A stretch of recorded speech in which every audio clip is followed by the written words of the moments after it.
Doncs, primer de tot, donar-vos la bona tarda i la benvinguda a la conferència Ètica en el diagnòstic del síndrome de Down, organitzada pel Grup de Treball de Psicologia Perinatal de la Secció de Psicologia Clínica de la Salut i Psicoteràpia del COP. La sessió d'avui tindrà una durada d'una hora, de 5:30 a 6:30, i com que la sessió serà gravada, us recordem que durant els últims 15 minuts habilitarem el torn de preguntes. Com que aquest torn no serà gravat, vosaltres mateixos us podreu activar la càmera i el micròfon per formular les qüestions. Si no, també ho podreu fer a través del xat que trobareu a la part inferior de la pantalla. Avui comptem amb la docent Mariana Cazalà. És psicòloga, especialista en salut mental perinatal. Té formació en síndrome de Down i està realitzant el màster en psicoteràpia integradora humanista i l'especialitat en psicoteràpia humanista infantil. Realitza acompanyament a grups d'embaràs i postpart amb diagnòstic de discapacitat i treballa com a psicòloga perinatal a Pell i com a psicòloga infantil a CISME. Us comuniquem que l'organitzador de la citada sessió prohibeix expressament el registre audiovisual i posterior difusió o exhibició de la imatge en qualsevol suport. Així doncs, iniciem l'activitat. Quan vulguis, Mariana, ja pots començar. Gràcies. Muchas gracias a todos y a todas por estar hoy aquí. Hoy es 21 de marzo, Día Internacional del Síndrome de Down. Y me gustaría contaros un poquito sobre la ética en el diagnóstico de síndrome de Down. Para eso me gustaría que os tomarais un momento, en el caso de las mujeres, pues pensarais que estáis embarazadas y os acaban de informar que vais a tener un bebé con síndrome de Down. En el caso de los hombres, pues que sería vuestra pareja, y os tomaréis un minuto para pensar en cuáles serían vuestros pensamientos o vuestras emociones en ese momento. Y en el caso de que ya hayáis pasado por eso, pues por un momento recordar, ¿no? Cómo fue ese momento. Y desde ese lugar es que me gustaría que me acompañarais hoy en esta conferencia.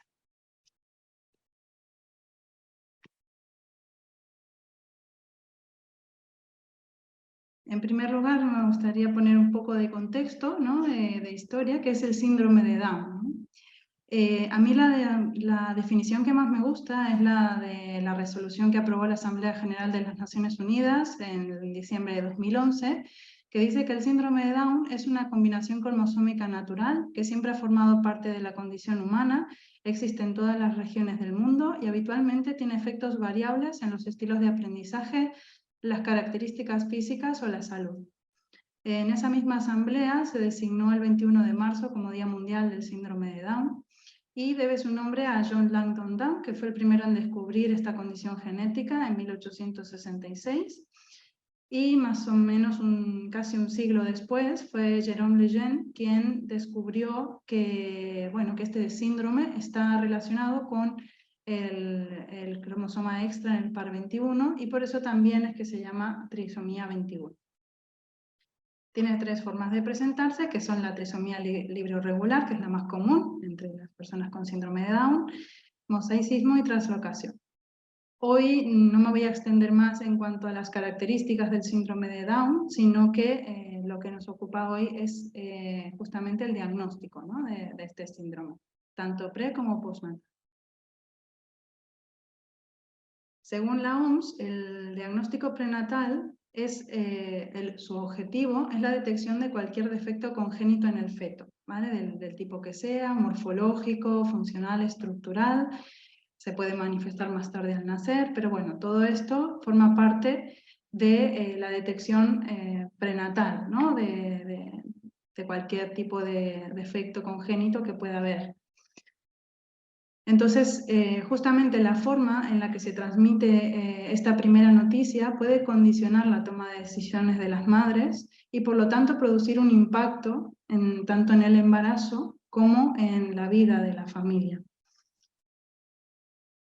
Dependiendo de hacia dónde conduzca la noticia, puede tener una connotación terapéutica, es decir, si esto pues, ayuda a la madre y a la familia pues, a tener una anticipación neonatal para que haya una mejor asistencia, ¿no? Un tratamiento adecuado del bebé y también la preparación psicológica de los progenitores para desarrollar estrategias de afrontamiento, ¿no? También para saber cómo enfrentar esa situación, o para simplemente pues, para poderse informar y estar mejor preparados para poder tomar una decisión.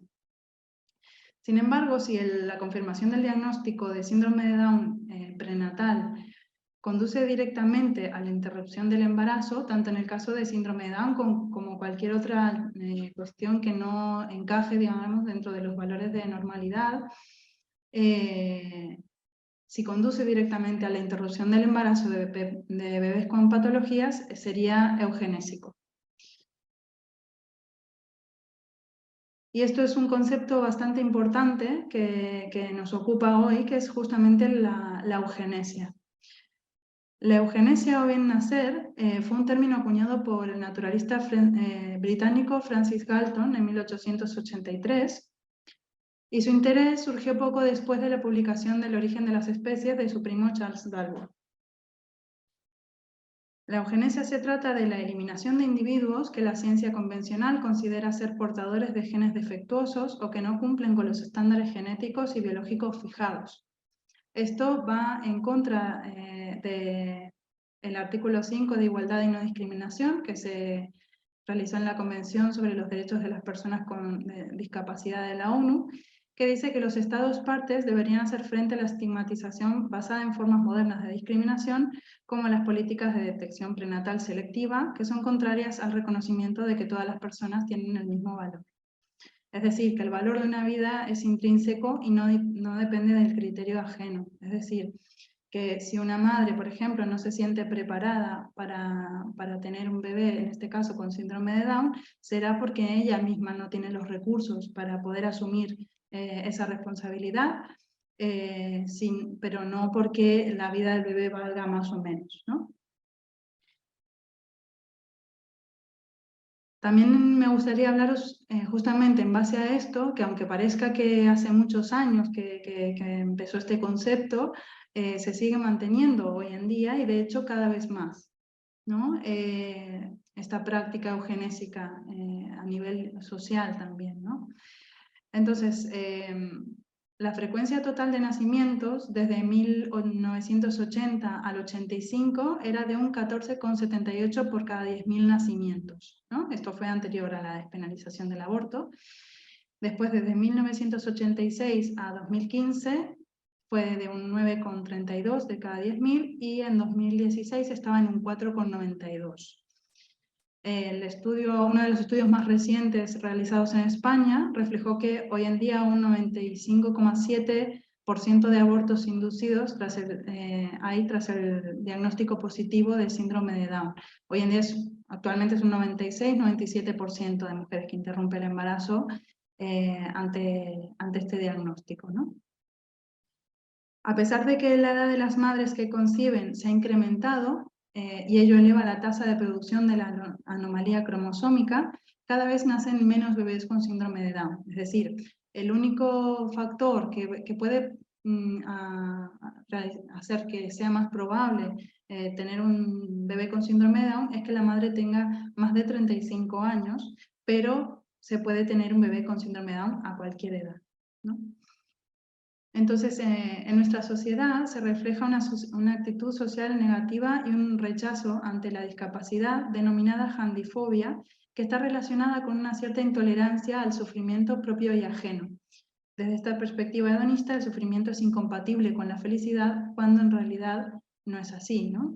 Es decir, hay un miedo al dolor, ¿no? Hay un rechazo, una evitación del dolor a nivel social. Entonces esto también hace que siempre se esté buscando, ¿no? Evitarlo, huir de cualquier situación que pueda parecer dolorosa, como en este caso, ¿no? Que está muy relacionado esta tendencia de nacimientos que viene siendo cada vez menor.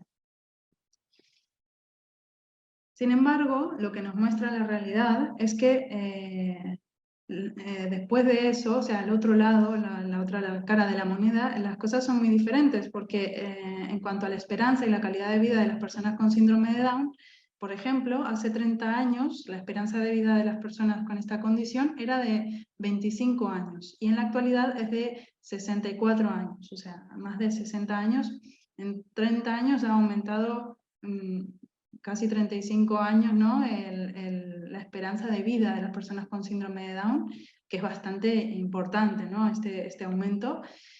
Y, sin embargo, ¿no? Paradójicamente, cuanto más y mejor viven las personas con síndrome de Down, más se persigue su eliminación, apelando a su falta de calidad de vida y al dolor sufrido o que pueda llegar a sufrir el propio niño y su familia. Sin embargo, la calidad de vida de estas personas ha mejorado considerablemente, ¿no? Hay cada vez más investigación de la medicina, cada vez más programas de intervención psicoeducativa, bueno, estimulación temprana, que también es muy importante, que en esto también cada vez hay más recursos que ellos pueden tener ya desde el primer momento, ¿no? Y esto es realmente lo más importante, justamente porque la calidad de vida es un constructo multidimensional, está constituido por diferentes factores, ¿no? Y son individuales, por un lado los factores que tiene potenciales, digamos, el bebé, y luego los que le pueda dar el contexto, el entorno, ¿no? Los recursos que le pueda dar la sociedad y su familia. Por lo tanto, es imposible determinar a priori qué vidas tendrán o no calidad de vida. Por lo tanto, el diagnóstico de síndrome de Down no debería ser una sentencia, sino solamente la información sobre la condición genética del bebé para que la madre pueda informarse y decidir el camino que desea seguir, ¿no? Aquí me gustaría comentar, ¿no? Que es un aspecto muy importante, qué es lo que siente, ¿no? Una madre cuando acaba de recibir el diagnóstico de síndrome de Down. Aquí os puedo contar mi propia experiencia porque mi segundo hijo, mi hijo pequeño, tiene 1 año y medio y tiene síndrome de Down, y yo misma pasé por esta situación, ¿no? Yo supe del diagnóstico de mi hijo cuando estaba embarazada de 12 semanas y fue muy negativa la forma en que me transmitieron esta noticia.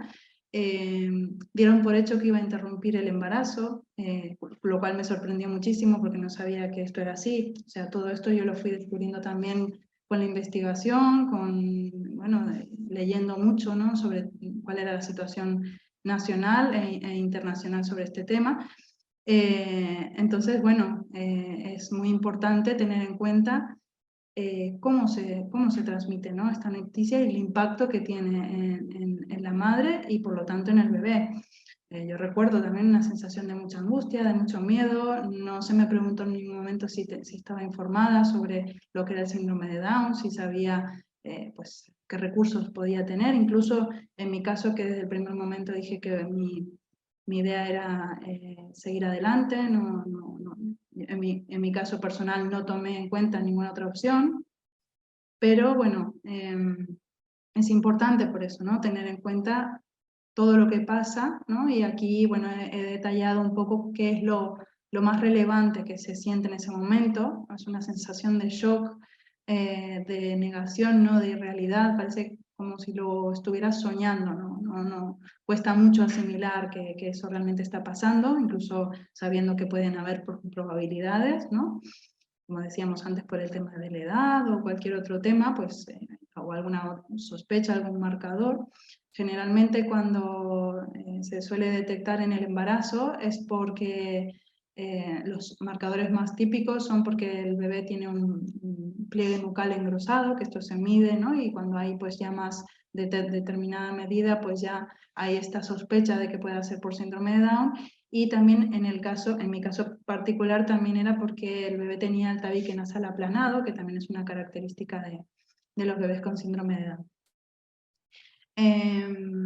Entonces, en ese momento, ¿no? También hay mucho miedo, ¿no? ¿Qué va a pasar? La culpa, ¿no? Siempre pensamos qué es lo que he hecho, qué es lo que podría haber hecho para que no me pasara, seguro que podría haber hecho algo que para evitarlo, ¿no? Sentimientos de ira, de frustración, la sintomatología ansiosa o depresiva, ¿no? En los días posteriores hay mucho malestar, ¿no? Cuesta el tema de la alimentación, el sueño, obviamente quedan afectados. Y también es importante tener en cuenta que es un proceso de duelo, ¿no? ya no vamos a tener al bebé que habíamos imaginado, que nosotras desde que sabemos que estamos embarazadas, imaginamos cómo será, ¿no? Cómo será su pelo, su cara, ¿no? Todo esto pasa a ser un extraño, ¿no? El bebé que tenemos en la barriga que no sabemos cómo es y qué es lo que va a pasar, ¿no? Entonces, por ese motivo también es muy importante ya no solo acompañar en el momento de dar la noticia, sino en los días previos y posteriores a las pruebas diagnósticas, porque una vez que se detecta en el momento de dar la noticia que hay marcadores de síndrome de Down, luego hay que realizar pruebas, ¿no? Si se desea o no, ¿no? Pero sí que generalmente se suelen hacer pruebas para confirmar el diagnóstico. No es necesario obligatoriamente, pero sí que es la única forma de realmente saber si es eso o no. Por lo tanto, aquí he dejado un poco lo más importante, creo yo, que hay que tener en cuenta a la hora de dar esta noticia por parte del ámbito médico, y también toco la situación de que sea un diagnóstico postnatal, ¿no? En el caso de que sea prenatal, informar que las pruebas diagnósticas como la amniocentesis o la biopsia de corión son invasivas, por lo que implican un riesgo para el embarazo, y también que son opcionales. Esto a mí, por ejemplo, no me lo dijeron, me derivaron directamente a hacerme la prueba, como muchísimas otras madres, y bueno, supe que ponía en riesgo mi embarazo poco antes de que me realizaran la prueba, o sea, unos minutos antes me lo informaron. Esto es mejor siempre avisarlo con días de antelación, ¿no? O sea, en el primer momento que te derivan, pues ya informar de esto, porque es un factor a tener en cuenta también, ¿no? Incluso y sobre todo, ¿no? en la situación de querer seguir adelante. Exponer las posibles consecuencias y riesgos de interrumpir el embarazo, así como las de seguir adelante. Ambas opciones deben considerarse como igual de válidas, transmitiendo una información completa, objetiva y actualizada. A las madres que deciden interrumpir su embarazo no se les acompaña debidamente, ¿no? Y también es un proceso muy doloroso y muy difícil. Hay mucho estigma social también en cuanto a la interrupción voluntaria, es un duelo no permitido. Hay pues en la parte perinatal está reconocido el síndrome posaborto, ¿no? Que también en ocasiones sucede, ¿no? Y tiene pues síntomas similares al estrés postraumático. Pueden venir muchas emociones muy negativas para las que las mujeres no están preparadas, sobre todo si es una decisión precipitada y no se toma a conciencia. Es muy importante que la mujer sepa lo que va a hacer, el proceso que se va a seguir, para que pueda estar preparada y bien acompañada para poder pasar toda la fase, ¿no? No solamente en los momentos previos, sino que después también hay que realizar un seguimiento y un acompañamiento y poderle dar los servicios, ¿no? que sean necesarios para su bienestar, ¿no? En el caso de diagnóstico postnatal, la noticia debe darse siempre a la familia junta, preferentemente que la madre tenga a su bebé en brazos y no dejarla sola tras darle la noticia. Esto lo digo ya no solamente porque, como veréis, yo estoy poniendo en todo momento las fuentes de donde saco los estudios y la información que os estoy dando, sino que incluso yo misma tuve posibilidad de escuchar muchos relatos de otras madres que pasaron por esta situación, en la que, bueno, no siempre se detecta, ¿no? Durante el embarazo la situación de que el bebé tiene síndrome de Down, se detecta en el parto y no siempre se dice de la mejor manera, ¿no? Y entonces me he encontrado en varias ocasiones madres que contaban que se les dijo con las prisas, se llevaron al bebé y claro, bueno, revisarle, ¿no? A todo lo que haga falta, pero se le dejaba sola en la habitación. Y más de una madre me decía que había tenido que ponerse a mirar en Google que era el síndrome de Down, ¿no? Entonces, claro, y ya sabemos lo que demuestra Google cuando buscamos ¿no? cualquier tipo de cosa difícil, ¿no? Entonces, eso aumentaba todavía más el malestar, la angustia, ¿no? Y más sabiéndolo así sin poderse preparar. Entonces, sobre todo en esos casos, es muy importante que haya alguien, ¿no? Acompañando y que haya alguien disponible para informar. También es muy importante informar sobre ayudas socioeconómicas y servicios de estimulación temprana que ofrecen las entidades públicas y privadas, como los CDIAP, las fundaciones síndrome de Down, que siempre hay fundaciones de referencia para poder acudir, para poder contactar. Y yo, por ejemplo, realicé, porque he visto que esto no estaba, y también contactando con mis compañeras del grupo de trabajo perinatal que trabajan en clínica, y en los ASIR, que no había tampoco esta información, y he hecho un tríptico con información básica que hay que dar a las familias que acaban de recibir esta noticia, tanto pre como postnatal, o sea que en este caso quedo a vuestra disposición si lo queréis, os lo hago llegar. También aspectos generales, pues acompañar, mostrar disponibilidad para responder las necesidades de las familias, transmitirles que no están solas, ¿no? Reducir la incertidumbre, informar respondiendo a sus dudas y preocupaciones. Les podemos preguntar qué saben, ¿no? Sobre síndrome de Down, qué es lo que necesitan, cuáles son sus preocupaciones. Aceptar las reacciones emocionales que surjan, ¿no? Sea las cuales sean, considerar las opiniones, darles tiempo, respetar cualquiera sea de las opciones que desee considerar la familia, y sobre todo, y muy importante, las palabras que se utilicen en el momento de la noticia se van a quedar grabadas para siempre en la familia, en la madre, ¿no? Y esto a veces no se tiene en cuenta realmente la importancia de las palabras, que igual se pueden decir así rápido, y esto es un impacto muy fuerte, y es también en base a lo que se va a construir, ¿no? La idea que nosotros tenemos del bebé o de la condición del síndrome de Down. Otro aspecto importante es que si la familia lo desea, ponerles en contacto con otras familias de personas con síndrome de Down. A mí personalmente me ayudó muchísimo el poder contactar con otras familias, el ver testimonios de otras familias de personas con síndrome de Down para ver realmente cómo eran las cosas, porque yo en todo momento sentía como que no era algo tan terrible como me lo estaban diciendo, sino que como para eso, ¿no? Como para dar por hecho que iba a interrumpir el embarazo, que como que, bueno, toda la información que me dio sobre el síndrome de Down era negativa, como muy remarcando todos los problemas que podían haber en el embarazo, en el bebé, ¿no?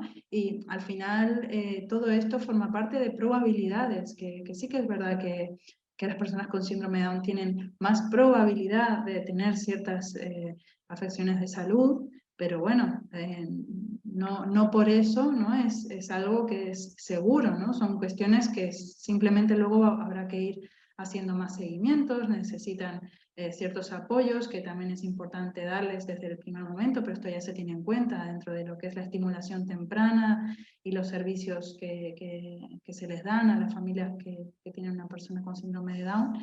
Pues esto es muy importante tenerlo en cuenta en todo momento, ¿no? Para que estar disponibles y poder dar este contacto. Y si desde el ámbito médico no hay esta información o no tienen a quién acudir en ese momento para poderlo consultar, por lo menos escuchar cuáles son sus preocupaciones, acompañarles y, bueno, si en el caso de que no haya este contacto, ¿no? Si no tienen el tríptico, por ejemplo, o cualquier otro material que se les pueda brindar de información, tanto en el caso de querer continuar como de no, o sea, tanto en el caso de qué es el síndrome de Down o cómo es el proceso de interrupción del embarazo y cuáles son también los apoyos que se pueden obtener en ese caso. En cualquiera de las dos situaciones es muy importante estar disponibles y acompañar.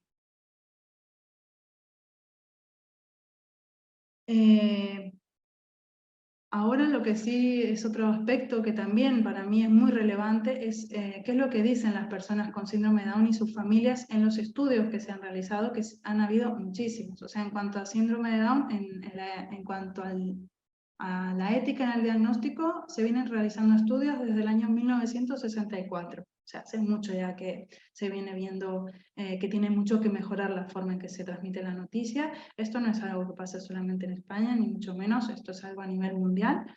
Entonces, bueno, también es importante saber que hay estudios que con evidencia científica, con muestras muy grandes, hay por lo menos de las que hay con personas de España, hay muy relevantes como la de Scotco y su equipo, que han hecho muchos estudios y a día de hoy siguen investigando. Este en concreto, desde el que yo he sacado esta información, se realizó entre los años 2011 y 2015, en las que padres y madres dijeron el 99% que querían a su hijo, el 97% indicaron que sus hijos eran una gran fuente de amor y orgullo, 79% sintieron que su visión de la vida era más positiva por el hecho de tener un hijo con síndrome de Down, percibiendo una sensación de normalidad. Esto lo añadí, y de hecho, bueno, por supuesto que está en el estudio también, y me sorprendió muchísimo la primera vez que lo leí, que fue que yo estaba embarazada cuando estaba, bueno, recabando toda esta información, y dije, ¿cómo puede ser posible que tengan una sensación de normalidad, ¿no? Si tienen un hijo con síndrome de Down? Y a día de hoy, yo que tengo 2 hijos, ¿no? Tengo una hija de 4 años, un hijo pequeño de 1 año y medio con síndrome de Down, y los veo a los dos muy normales, quiero decir, ¿no? La normalidad al final es lo que nos acompaña en el día a día, ¿no? Entonces, por eso es tan importante tener en cuenta todos estos aspectos, ¿no? Al final, ¿qué es lo que da miedo? Realmente es lo desconocido, ¿no?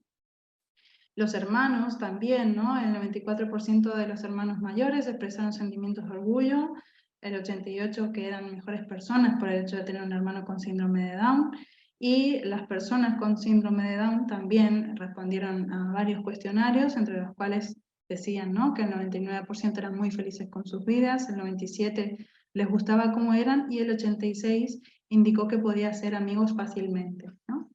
También esto es otro tema que a veces preocupa, ¿no? Decir, ay, los hermanos mayores que van a ser una carga, ¿no? Para ellos, bueno, y también la realidad y los estudios demuestran que no es así. Son personas que aportan mucho a nivel personal, incluso en casos en los que vienen acompañados, ¿no? de algún tipo de dolencia, ¿no? Algún tipo de problema de salud, de cardiopatías que puedan haber. Aún así, las familias demuestran que viven felices, ¿no? Con sus hijos, con las mismas vicisitudes, ¿no? de la maternidad y la paternidad que en otras situaciones, con este añadido, pero que a la vez aporta muchísimo a nivel personal y un aprendizaje también muy profundo, ¿no? Y ahora me gustaría dejaros para terminar el testimonio bueno, el último es mío, pero las primeras 2 son de 2 mamás que forman parte de las familias de Fundación Cromosuma, que generosamente me dejaron estas frases, bueno, contando que es para ellas tener un hijo con síndrome de Down, ¿no? Entonces, Irene dice, ser la mamá de un niño con síndrome de Down me da la oportunidad de ser más paciente, más tolerante con las diferencias, más auténtica y mejor persona. Es lo mejor que me podría haber pasado. Y Paula nos dice, para mí tener un hijo con síndrome de Down significa cambiar tu mirada hacia la vida, dar valor a las cosas que antes ni veía. Es superación y amor. Y para mí también quería, ¿no? dejar mi frase, ¿no? Y para mí mi hijo es una fuente de amor y satisfacción. Con su sonrisa y su luz me impulsa a luchar para darle un futuro en un lugar mejor. Para finalizar, os dejo los contactos más relevantes de Barcelona, ¿no? Hay varias fundaciones de síndrome de Down en Barcelona, ¿no? Solamente os he dejado pues la Fundación, por ejemplo, Catalana de Síndrome de Down, que da varios servicios de asistencia a las familias, también tiene servicios de salud. La Fundación Cromosuma, que también son especialistas en estimulación temprana y hacen un gran acompañamiento a las familias desde el primer momento. Yo también, bueno, tuve la suerte también de contactar con Nuria de la Fundación Catalana y con Blanca y Cristina de Fundación Cromosuma, que cuando les llamé estando embarazada, ¿no? Cuando acababa de recibir la noticia, recibí, ¿no? mucha contención, mucho apoyo, una visión mucho más positiva, ¿no? de cuál era la realidad de las que ellas vivían. También hay por parte de los servicios que se brindan desde las fundaciones, hay mucha información, se puede ver qué tipo de estimulación realizan, siempre se adaptan, ¿no?, a las necesidades, a la condición de cada niño o niña, que según lo que necesite, obviamente cada uno es diferente, puede necesitar diferentes tipos de recursos, pero siempre desde muy pequeñitos ya pueden tener este tipo de estimulación que es tan importante, ¿no?, para ellos y ellas. También me gustaría mencionar a Nueva Clinic, con quienes he abierto dos grupos de acompañamiento gratuitos, online y presencial, uno de embarazo y otro de posparto, de madres que hayan tenido diagnóstico de discapacidad del bebé. Dejo también el contacto y por último dejo también el mío. Para cualquier cosa, bueno, pues quedo a vuestra disposición. Muchas gracias.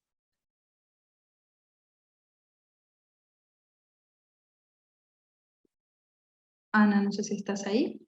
Sí, hola Mariana, gracias Hola. por tu exposición. Pues si te parece,